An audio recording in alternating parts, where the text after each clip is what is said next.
we are days away from a potential TikTok ban.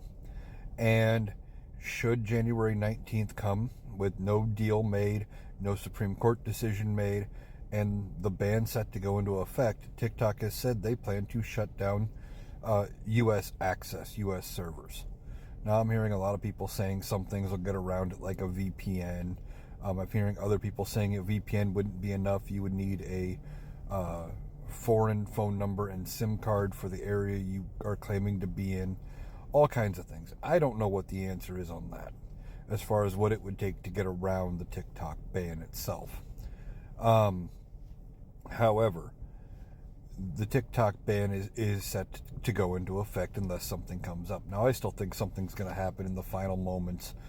Either Joe Biden is going to use the 90-day extension and say, okay, we give you 90 more days to work out a deal, hoping the Supreme Court comes back with a decision in that time frame. Supreme Court may come back with a decision. As of yet. Now, they announced a decision day for today, Wednesday the 15th, but the TikTok ban was not part of their decision at all in the ones that they released.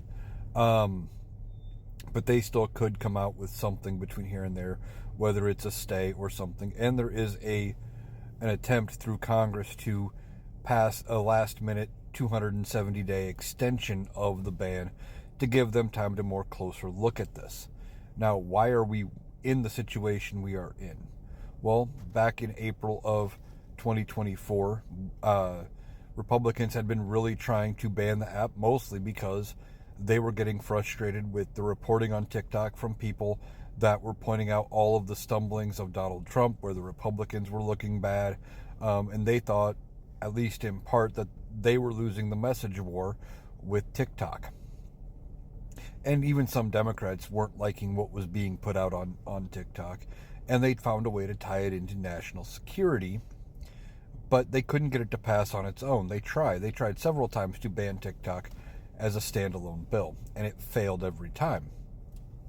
So what did they do? Well, they tied it into a must-pass major foreign aid package, and basically said, to Democrats, well, if you want all this foreign aid, you got to agree to the TikTok ban, thinking that Democrats would balk at the TikTok ban, and then the foreign aid wouldn't get passed, and they would get their way on the foreign aid. Well, Democrats called their bluff and said, okay, we'll pass it. Now, I think Democrats had intended to win in November, have the presidency and Congress, and they were going to, just repeal the ban, about now and call it a day, and it would be over and done, and they would have played the Republicans. Well, Democrats didn't win in November, so maybe they got played. I don't know. But that's why we're at where we are. Hopefully they do come up with something last minute. I think they will. But should they not come up with something, and you want to find me and you want to find my content, check out my YouTube page, link in my bio. Also, I'm going to be on Clapper, and I will be doing a little bit of stuff over on Blue Sky as well, and maybe Lemon8 if Lemon8 does not go away with the TikTok ban. So that's where you can find me. If this thing goes, I still think it's going to be saved in the last minute, but that's kind of the update as to where we stand now.